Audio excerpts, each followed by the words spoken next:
Hey there, I'm Cynthia and welcome to the Daily Dinner Fix, where I answer the question, what's for dinner? Today I'm going to be bringing the steakhouse home. I'm going to be making some filet mignon with a Gorgonzola cream sauce, some garlic herb mashed potato, and then some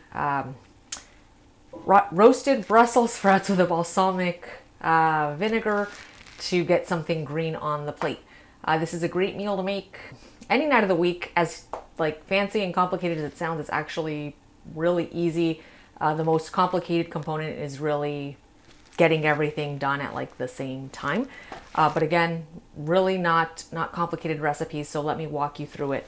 The first thing we want to do is prepare our steaks. Now we're not going to be cooking these quite yet, but we're going to be pulling them in advance of doing anything else because we want them to come to room temperature.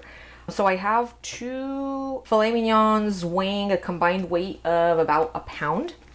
And as you can see, actually, let me move this here. As you can see, I have one here that I've already tied, and I'm going to be showing you how to tie the other one. Actually, let me move this so you can actually see what I'm doing.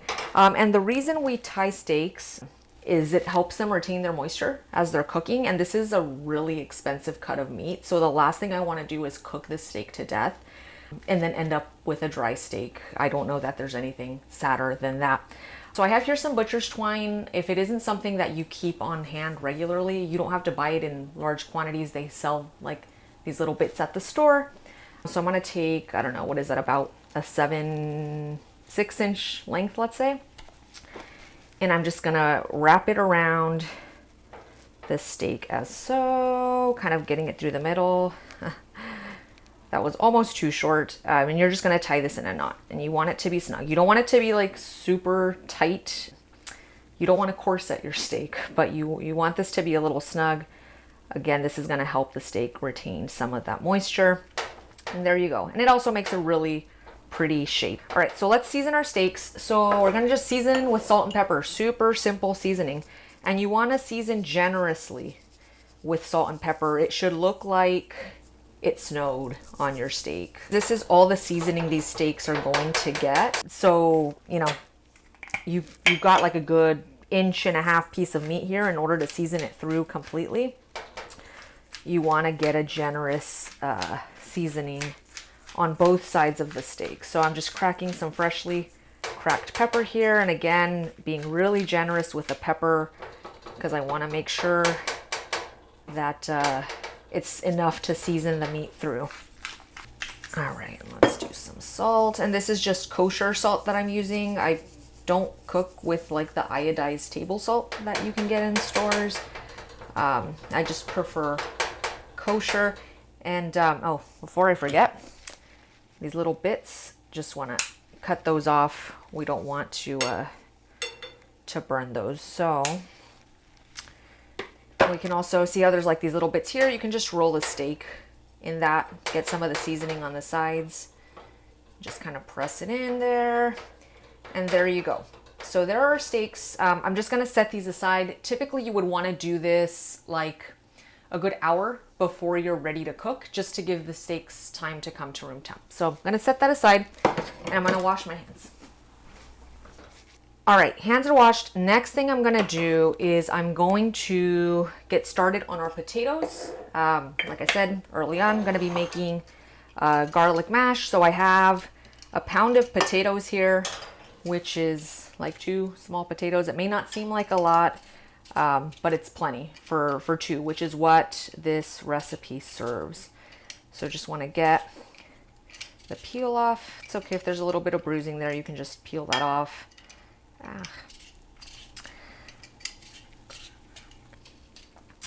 I love potatoes. I don't know that there's anything better that I like with a steak than potato. Let's see. All right, so those look pretty clean. All right, so I'm gonna go ahead and cut these up. Now, I don't dice my potato. I actually like slicing them into like 1/2-inch thick slices, like little medallions like this.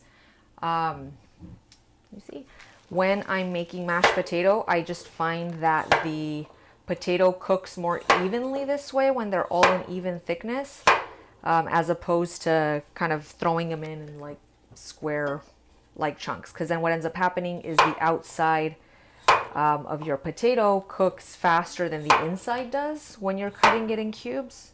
And we don't want that. We want it to all cook at the same time. All right, so these are gonna go into a medium saucepan. And then I'm gonna cover this saucepan. You could do water, certainly.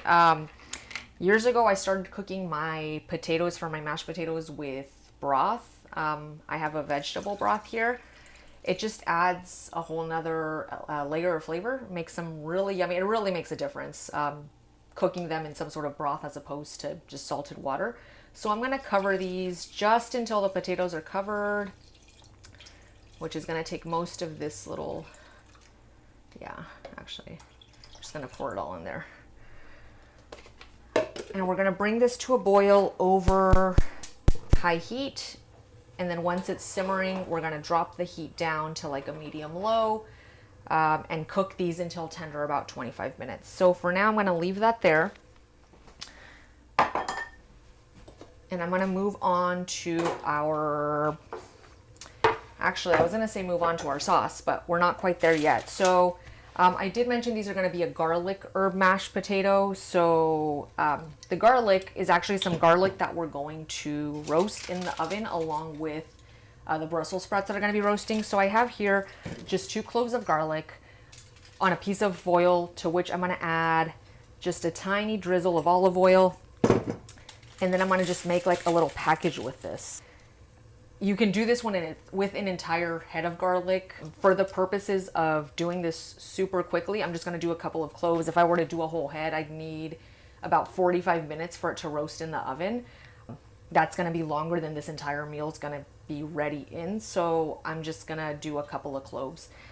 But anyway, we're gonna set this aside for now until we're ready to roast those Brussels sprouts, and we're gonna move on to our sauce. So I said I'm gonna be making a Gorgonzola cream sauce, which uses a little bit of an unorthodox approach. So you probably don't realize you can actually boil heavy cream, which is exactly what we're gonna do. So I have here a cup of heavy cream that I'm gonna pour into a small saucepan. All right, and we're gonna bring that to a boil. And we're just gonna let that simmer for like 30 minutes. That's literally all you have to do for this sauce right now. There will be, of course, some things we're gonna be adding on after the fact, but for now, just leave that there. And actually, let's set a timer for 30 minutes, during which time that's kind of gonna reduce and thicken up some more. And then we're gonna be adding some really yummy things to that sauce, but more on that later. So setting my timer. What I want to do next is I want to get my cast iron going, because I want this to be really hot when I go to cook my steaks, which is not yet. I'm going to be prepping the Brussels sprouts here, but in the meantime, I kind of want this to preheat. I recommend you do this in a cast iron. Just provides a really yummy crust on the steaks, and it's oven proof. We are going to start these steaks on the stovetop, finish them in the oven.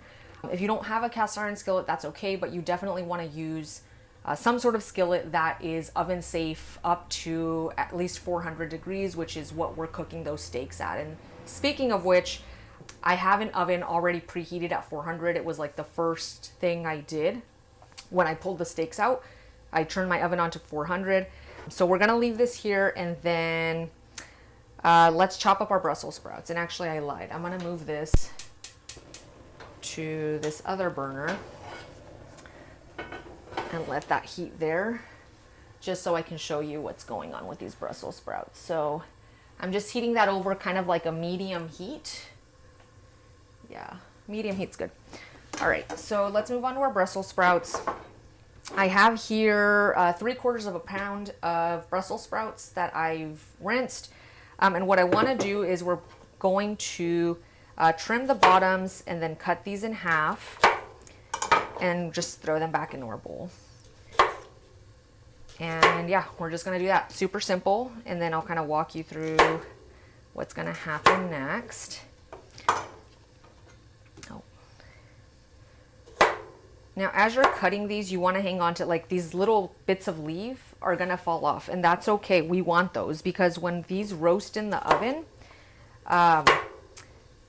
they are going to crisp up really nicely. And I just love kind of getting that mix of textures because you're going to be eating the Brussels sprout that's kind of really soft in the center, and then is really, you get these like crispy, crunchy leaves on the outside, and it makes for a really, really interesting variation of textures. That's just really good to the palate as you're eating. So let me just finish these up. Oops.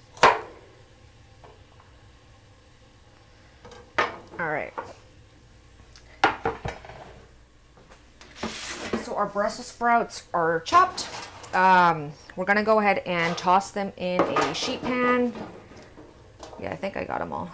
Oh, wait. I missed a couple. It's okay. Don't worry, guys. You will make it to the party. All right, so it's just these two. Oh my goodness. I just had to drop the the heat on that cream because it was about to bubble over. So definitely want to keep an eye on that. Okay. All right, so to our Brussels sprouts, we're gonna add some yummy goodness in the form of bacon. So I have here 2 ounces of bacon, which is about 2 strips. And you can certainly chop this on your cutting board. I'm just gonna use some kitchen shears, and we're gonna cut these into little 1/2-inch strips. There we go. All right, our bacon is chopped. To this, we're gonna add a bit of salt. I'm gonna season these lightly just because there is some salt in the bacon. Even though I am using a low sodium bacon, there's some salt there, so don't want to go too crazy. You can always season them after the fact if they need a little bit more salt. Some fresh cracked pepper. Then I'm gonna add about 2 tablespoons of olive oil here. That's about 2 tablespoons, and I'm gonna give these a toss. Just kind of spread the bacon out. You want to get that bacony goodness all over the place. So right now we're going to set this aside. We're not going to cook them quite yet, but there's really nothing else that we need to do with this for now. All right, so back to our steak. So if you can't tell, this skillet is smoking, which is exactly what you want. You want it to be like scorching hot. That's how you're going to get a really nice sear on the outside of your steak. So to that, I'm adding about a tablespoon. Actually, let's do like a 1/2 tablespoon of vegetable oil. And then we're going to take our steaks and we're just going to sear those bad boys. You hear that? That is exactly what you want to hear as you're cooking these. So we're going to put those there, and we're going to let these cook until they're seared on this one side. Then we're going to give them a flip, sear them on the other side. We're going to sear them all the way around, and then they're going to go in the oven. Gonna wash my hands. All right, so it's been about 2 minutes on this steak. We're actually going to give it a flip now. See how pretty that is? And it's nice and crusty. We're going to cook this for another 2 minutes, and then we're going to cook the sides 2 minutes each until it's seared all around. So 2 minutes here, and then probably 3 turns, so 2, 4, 6 more minutes until these are seared. Then they're going to go into our oven and finish cooking.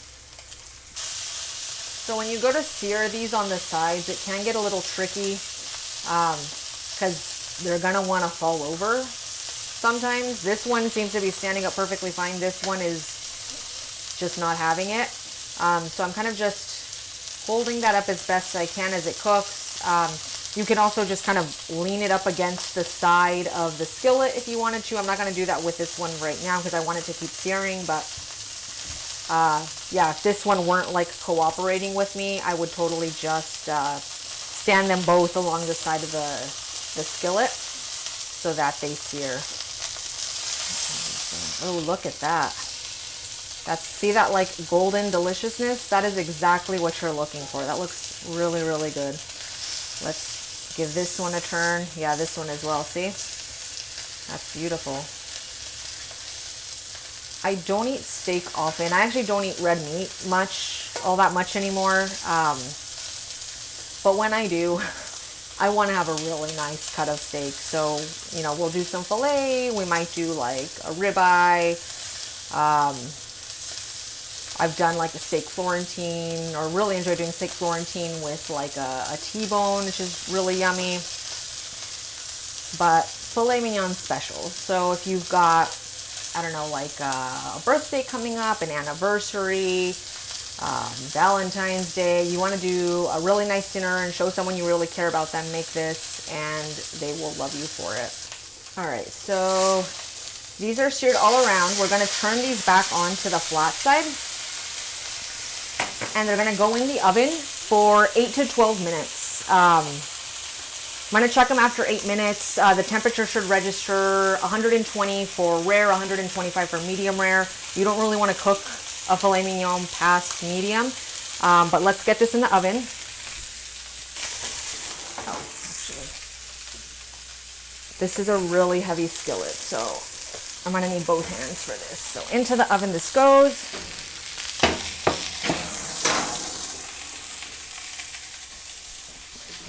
At the same time, remember those Brussels sprouts? These are going in the oven as well. So the steaks are going to cook for, I'm going to check them at the 8-minute mark to see where we're at in temperature, but those might take as long as 12 minutes to cook. I'm going to be cooking them to medium. And the Brussels sprouts are going to cook, oh wait, forgot something. The Brussels sprouts are going to cook for 20 to 30 minutes. And then remember that garlic from earlier? We're going to go ahead and throw that in on the sheet with the Brussels sprouts so that this roasts. All right, I'm going to take this opportunity to check on our potatoes. Yeah, no, these are starting to soften up, but they still need a little while longer. These should be tender when you pierce them with a knife. Not quite there yet, probably in like another 5 minutes or so. So shortly before we need to bring the steaks out, we'll check on the potatoes. Our cream is bubbling, and I'm going to do some cleaning up. All right, so it's been 8 minutes since we put those steaks in the oven. I've gone ahead and pulled them out, and I'm gonna go ahead and take a temperature read on these. And the way you get the most accurate reading is by taking the temperature from the side. These are done. Actually, this one's done. So I'm gonna go ahead and put this on a plate. Let's take the reading on this one. Okay, yeah, this one's perfect as well. All right. Go ahead and pull that out. And we're going to go ahead and just tent these with a piece of foil. And we're going to let those rest for 5 to 10 minutes. Pretty much by the time everything else kind of comes together, we'll be ready to eat that. So I'm going to move the skillet off to the side. Don't need that anymore. And our potatoes look just about ready. Let me take, oh yeah, those are ready. Perfect. So I'm going to turn the heat off. We're going to drain these. Let's see. And then we're going to add some yummy, yummy goodness to them. All right, so we've gone ahead and drained our potatoes. To this, we're going to add about 2 very generous, almost 3 tablespoons of butter. We're going to add a little bit of milk, and we're just going to give these a mash. And you can see that butter melts pretty instantly, though I do always keep room temperature butter on hand. If you were pulling the butter straight out of the fridge, you'd probably just kind of want to cover the potatoes, let the butter warm up for a while. Otherwise, it's going to be way too hard to mash that in. Yeah, I mean, these are really, really rich potatoes. This is just a rich meal overall, I'll admit. This is not something that I make every day. As I was talking about earlier, it's really a special occasion dinner. And we're going to add that other 1/4 cup. So I know it looks like a lot of milk, but it's gonna make for a nice whipped kind of potato. And let's give this a stir. To this, we're gonna add about 2 tablespoons of chopped chives and half a tablespoon of parsley.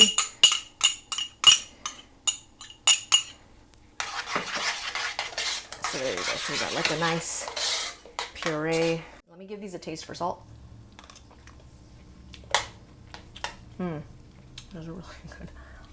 You know, really good. All right, so we're gonna add just a wee bit of salt because we cook these in vegetable broth. There's already some salt in the potatoes, so it doesn't need all that much more. If you were cooking them in water, you'd want to make sure you're seasoning the water so it's got a fair amount of salt in there. The thing with potatoes or really any starch, even pasta, once you cook it, it's hard to like add salt after the fact without it just tasting like it still needs salt. There's my timer for my sauce. It's really hard to, like I said, kind of get that salty taste in there unless you cook it in some sort of salted solution like a vegetable broth. So we're gonna cover those, set those aside. And our sauce, that timer was for our sauce, which has now been cooking for 30 minutes, that heavy cream. Actually, it's really hot. Let me move this over. So as you can see, this is kind of reduced considerably. To this, we're gonna add a couple of things.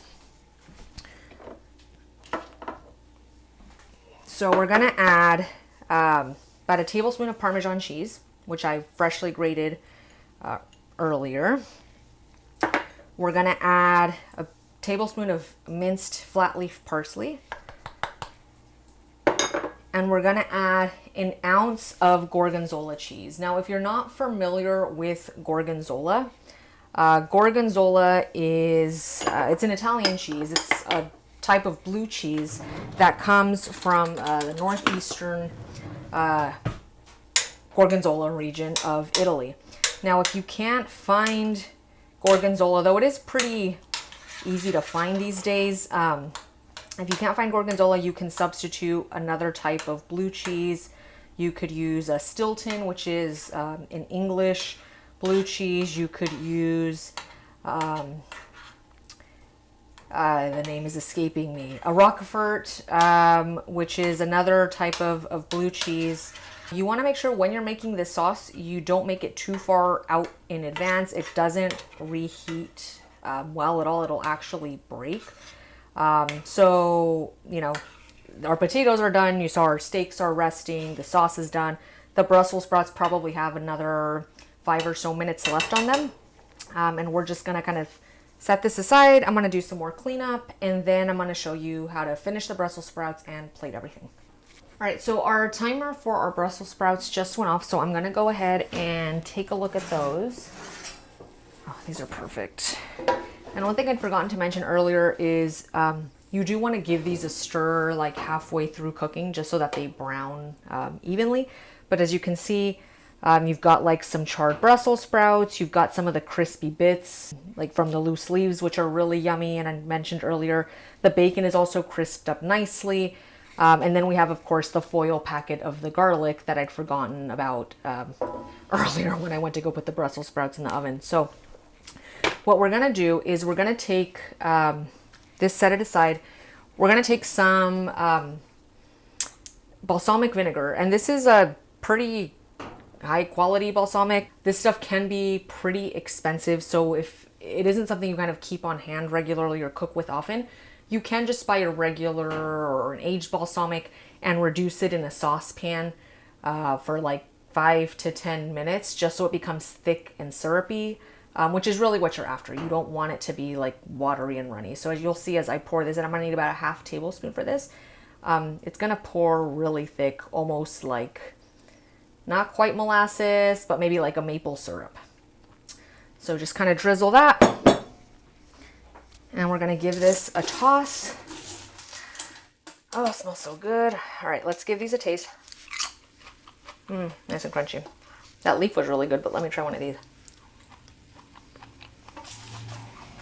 Okay. Just a little bit of salt to finish those. Give those another toss. And those are done. And they look absolutely gorgeous. All right, so let's plate. Oh, kidding. I like want to get out. I'm ready to eat. I am ready to eat. So we're going to take our little foil packet of our garlic. Now open it up, and I don't know if you're going to be able to tell in the video here, but these have like softened considerably. So we're going to put both of these cloves of garlic. I love garlic, so I'm committing to like 2 cloves here. These are like nice and tender. See how it's just kind of like falling apart? We're going to get our masher, we're going to mash that in, mix it in, and then we're going to plate. Okay, the wait really is over this time. So to plate, I'm going to take, actually what I'm going to do, I'm so confused. Like there's so much goodness going on. I don't know where to start. So I'm going to take some of the potato, which now has that roasted garlic smashed in. And of course there's the chives, the parsley. We'd cooked this in some vegetable broth as well to add that yummy flavor. We're going to scoop up some of these Brussels sprouts. Yum. Okay. I'm going to take my steak. I'm going to take my steak. And I'm just going to plate that like that. That looks pretty. And then we're going to take our sauce. And as you can see, as the Gorgonzola melted into that sauce, this continued to thicken considerably. So when you're first mixing the Gorgonzola in, if it looks a little thin and it scares you, don't be scared. As the cheese melts, it will thicken the sauce up. And also as the sauce cools, it's going to thicken up. So we're going to take the sauce. We're just going to plate it over our steak. Makes for a really pretty presentation. Now, before I dig in, I don't know what's wrong with me today, guys. I'm losing my mind. I forgot to cut the twine off the steak. I know what you're thinking. Get it together, Cynthia. Get it together. So you definitely want to do that before you dig into your steak. But now that I have done that, let's, oh, yum, yum, yum. Let's dig in. All right. So I'm going to try a little bit of the steak. And as you can see, perfect medium. Let's show you on this camera. Nice and pink in the center, cooked along the outside. And this is actually a really big piece. I should probably take a smaller piece, as much as I'd love to stuff that all in my mouth. I'm going to take a little bit of the sauce.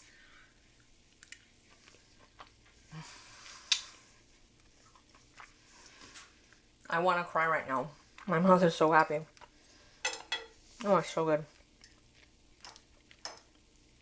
Let's try some of the mash. Oh, so good. Brussels sprouts. That balsamic just gives it like this kick of like brightness and flavor. It's just so good.